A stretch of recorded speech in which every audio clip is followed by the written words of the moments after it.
Chapter 16, The Maze.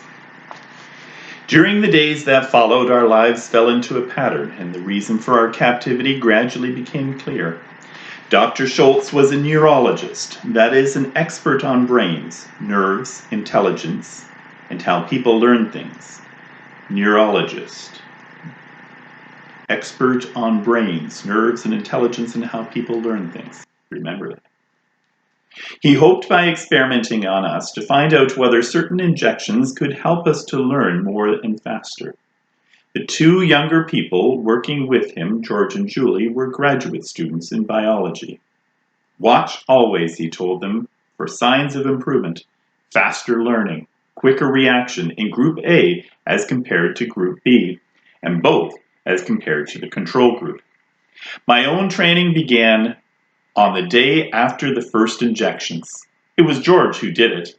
I suppose Julie and Dr. Schultz were doing the same test on other rats. He took my cage from the shelf and carried it to another room, similar to the first one, but with more equipment in it, and no shelves of cages. He placed the cage in a slot against a wall, slid open the end, opened a matching door in the wall, and I was free! Or so I thought. The small doorway in the wall led into a short corridor which opened or seemed to directly into a green lawn. I could see it clearly, and behind it some bushes, and behind them a street, all outdoors and nothing but air between me and them. Furthermore, I could smell the fresh outdoor breeze blowing in. Were they letting me go? I made a dash toward the open end of the corridor and then jumped back. I could not go on. About 2 feet from my cage, still open behind me, there was something dreadfully wrong with the floor. When I touched my feet to it, a terrible prickling feel came over my skin. My muscles cramped, my eyes blurred, and I got instantly dizzy. I never got used to that feeling. No one ever does. But I did experience it many times and eventually learned what it was. Electric shock. It was not exactly a pain, but it was unbearable. Yet I was in a frenzy to reach that open lawn, to run for the bushes, to get away from the cage. I tried again and jumped back again. No use. Then I saw, leading off to the left, another corridor. I had not noticed it at first, because I had been looking so eagerly at the open end of the one I was in. The second one seemed to stop about 5 feet away from a blank wall. Yet there was a light there. It must turn a corner. I ran down it cautiously, not trusting the floor, and at the end it turned right. And there was the lawn again. Another opening. I got closer that time. Then, just as I thought I was going to make it, another shock. I pulled back and saw that there was still another corridor leading off to the right. Again I ran.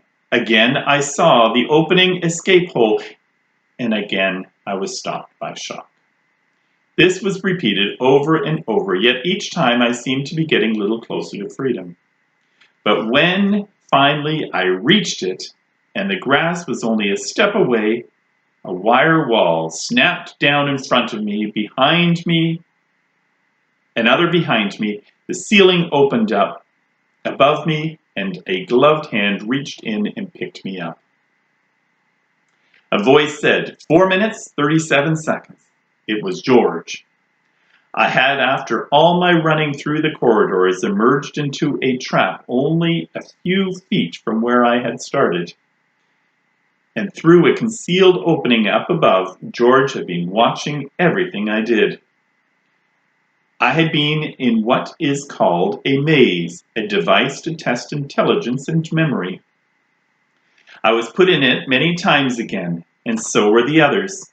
The second time I got through a little faster because I remembered, to some extent, which corridors had electric floors and which did not. The third time I was still faster, and each trial George, or sometimes Julie, sometimes Dr. Schultz, would write down how long it took. You might ask, why would I bother to run through it all if I knew it was only a trick? The answer is I couldn't help it.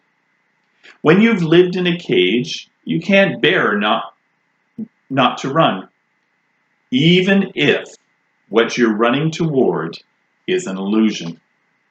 There were more injections and other kinds of tests, and some of these were more important than the maze because the maze was designed only to find out how much we could learn, while some of the others actually taught us things, or at least led us to actual teaching. One was that Dr. Schultz called shape recognition.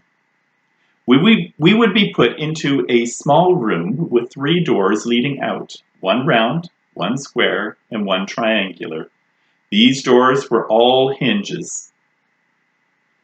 The springs that held them shut, but they were easy to push open, and each door led into another room, and with 3 more doors like the first one. But the trick was this. If you went through the wrong door, the room you entered had an electric floor, and you got a shock. So you had to learn. In the first room, you used the round door. Second room, triangle, and so on. All of these activities helped us to pass the time, and the weeks went by quickly. But they did not lessen our longing to get away. I wished for my old home in this storm sewer. I wished I could see my mother and father and run with my brother to the marketplace. I knew all the others felt the same way, yet it seemed a hopeless thing. Still, there was one rat who decided to try it anyway. He was a young rat, probably the youngest of all that had been caught, and by chance he was in the cage next to mine. I might mention that like Jenner and me, he was in the group Dr. Schultz called A. His name was Justin. It was late one night that I heard him calling to me, speaking softly around the wooden partition between our cages. These partitions generally kept all of us from getting to know each other as well as we might have done, and discouraged us from talking to one another. It was quite hard to hear around them. And of course, you could never see the one you were talking to. I think Dr. Schultz had purposely had them made of some soundproof material. But you could hear if you and your neighbor got in the corners of the cages nearest each other and spoke out through the wire front. Nicodemus? Yes, I went over to the corner. How long have we been here? You mean since the beginning? Since we were caught? Yes. I don't know, several months, I think. But I have no way of keeping track. I know, I don't either. Do you suppose it's winter outside now? Probably, or late fall. It will be cold, but not in here. No, but I'm going to try to get out. Get out? But how? Your cage is shut. Tomorrow we get injections, so they'll open it. When they do, I'm going to run. Run where? I don't know. At least I'll get to look around. There might be some way out. What can I lose? You might get hurt. I don't think so. Anyway, they won't hurt me. By that, he meant Dr. Schultz and the other 2. He added confidently, all those shots, all that time they've spent, they're too valuable to them now. They'd be careful. That idea had not occurred to me before. But when I thought about it, I decided he was right. Dr. Schultz, Julie, and George had spent most of their working hours with us for months. They could not afford to let any harm come to us. On the other hand, neither could they afford to allow any of us to escape.